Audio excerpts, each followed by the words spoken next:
কৰিছোঁ। Our opinion is not against these 6 communities. Our opinion is to ensure the procedure, the law, and the characteristics identified by the Government of India for listing some communities as scheduled tribes. So our report is absolutely based on facts, based on law, and based on the past precedents or past examination on the demands and claims of all these 6 communities. As we have said, scheduled caste or castes are identified based on their status in the Hindu religious caste system. Only a Hindu can become a caste. And with respect to scheduled tribes, there are 5 criteria to identify them. One is the primitive traits, distinctive culture, geographical isolation, signage of contacts with other community, and economic backwardness. The question is whether these 5 criteria are met by these 6 communities.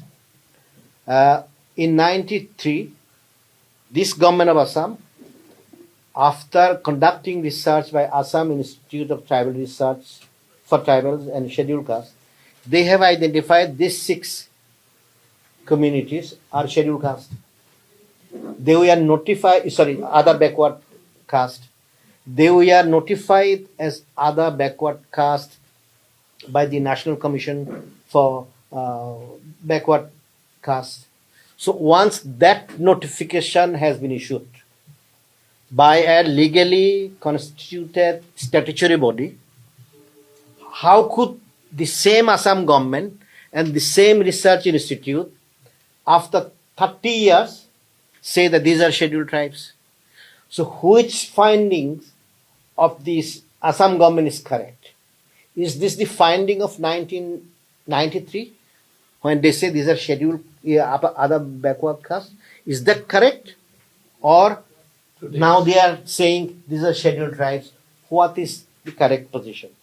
So if we go into the correct position, when the constitution was being drafted, when the 5th schedule, 6th schedule, and the reservation issue was being debated in the Constituent Assembly, because no law can be passed in the country which goes against the spirit of the Constituent Assembly debates.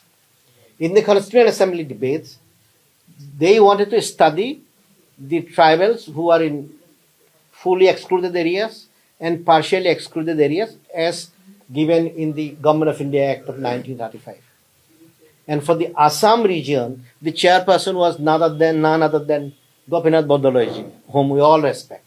And at that point of time, Gopinath Bordoloji, in his report to the Constituent Assembly, he said about 7 lakhs are tea garden laborers from various parts of the country, not included in the list earlier, and are not to be taken into account as tribes of Assam. This was the finding of a subcommittee established by the Constituent Assembly. You cannot go beyond that. Then in 1965, when there were some dispute as to who should be identified as scheduled tribe and who should be identified as a scheduled caste, you even find a small community like the Chakmas as a scheduled tribe in Assam. But local committee had said that the tea plantation tribal laborers cannot be treated as scheduled tribes in Assam. So once these 2 committees have already examined their claims and rejected, and on what ground you can find them. I think they have mentioned about Koch Rajbangshis. Koch are one community, Rajbangshis are another community. In 1950 Constitution scheduled caste order, Koches are mentioned as a scheduled caste or in West Bengal. So I mean, if one community is identified as a scheduled caste, how can that caste or group could be identified as a scheduled tribe? And more so if within the same state, one constitutional commission, National Commission for Backward Caste, identifies one as a scheduled caste, how could another institution of the same government could identify as scheduled tribes? So that's the whole issue. And with respect to the Tayahams, Chutias, Moran, Motaks, I mean, they are Bhumiputras of Assam. But for identification of a scheduled tribe, Bhumipitra is not the criteria. The criteria is 5 other characteristics to preserve their distinct identities. It is a positive discrimination, affirmative action, which we call reservation. Now, I mean, when we say these 4 communities, Tayahams, Chutias, Morans, and Mataks, they were not included in the list of the scheduled tribes when the Scheduled Tribes Constitution Order of 1950 was issued. They were not identified in 1965 in the local committee. So obviously it was rejected. And what is surprising is the government of Assam, to study, to include these 6 communities, had already submitted the report to the government of India, and it was rejected by Registrar General of India, saying you have to comply with the local committee recommendation. And interestingly, they set up 6 ethnographic committees. Out of the 6 ethnographic committees, 1 committee on T tribes and ex-T tribes, the expert committee itself said that 30th out of these 74 T tribes, they are scheduled caste. So your own committee, which was set up in 2011, is saying they are scheduled caste. That is a binding recommendation. You cannot change it because you are not the expert. But the Assam government has recommended everybody to be scheduled tribe. So you are not even complying with the recommendations or findings of these expert committees. Now, who is an expert? Expert committee has to be of persons who are independent and neutral. And if you read the report of the group of ministers in annexation number 13, they clearly write that these expert committee members, we are selected by these communities. So the moment they are selected by their own communities, they are no longer independent. They have to go by whatever the demands of the communities. So we have to, once we compare between the local committee and this committee, which they have formed, we have to say that local committee is independent committee, because they were not selected by the scheduled tribes of Assam or anybody else. They were selected by the government of India. And final point on that is that when these expert committees were set up, they did not give the responsibility to the Assam Institute for Research on Scheduled Tribes and Scheduled Castes. You gave it to the third party. Why?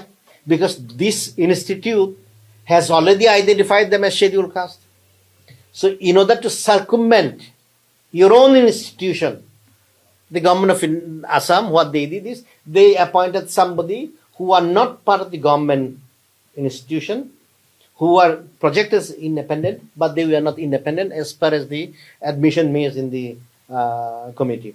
The final, I think, couple of points, which 2 points, which we had, the 3 points we want to mention is these 6 communities, they have development councils.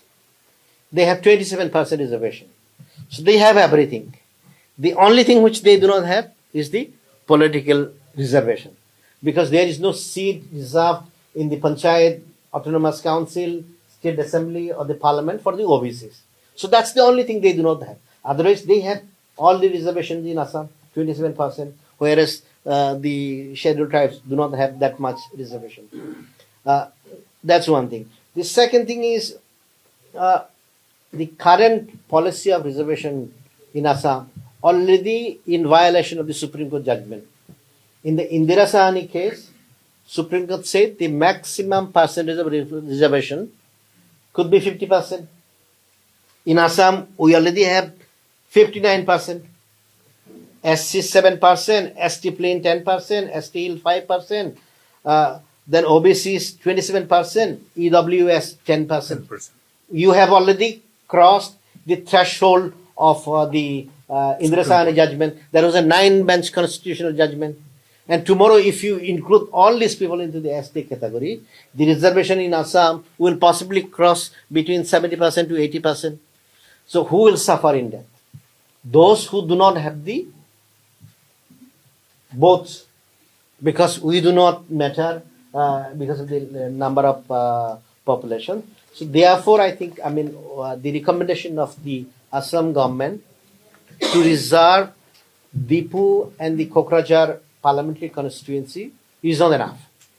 Because the problem is not the parliamentary constituency. The problem is the reservation in the panchayats, reservation in autonomous council established by the government of Assam, reservation in the autonomous district council established by the central government, then the state assembly. And once everybody becomes ST, then of course the question of the land rights will come up. Tribal belts and blocks. You do not even have to denotify them to destroy the rights of the scheduled tribes. I think we would appeal to the government of Assam and people of Assam.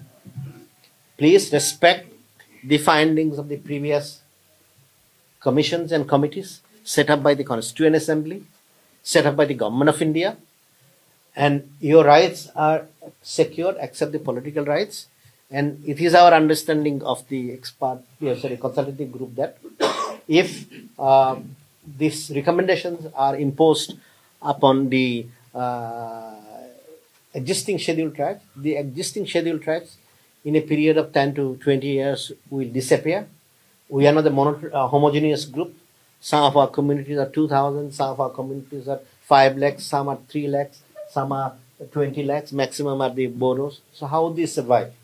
Because if you look at the comparative population of the other communities, their population, although we cannot find it because the government of Assam doesn't produce it, but their population is supposed to be at least 50% of the total population in the state. So that's 3 crore plus.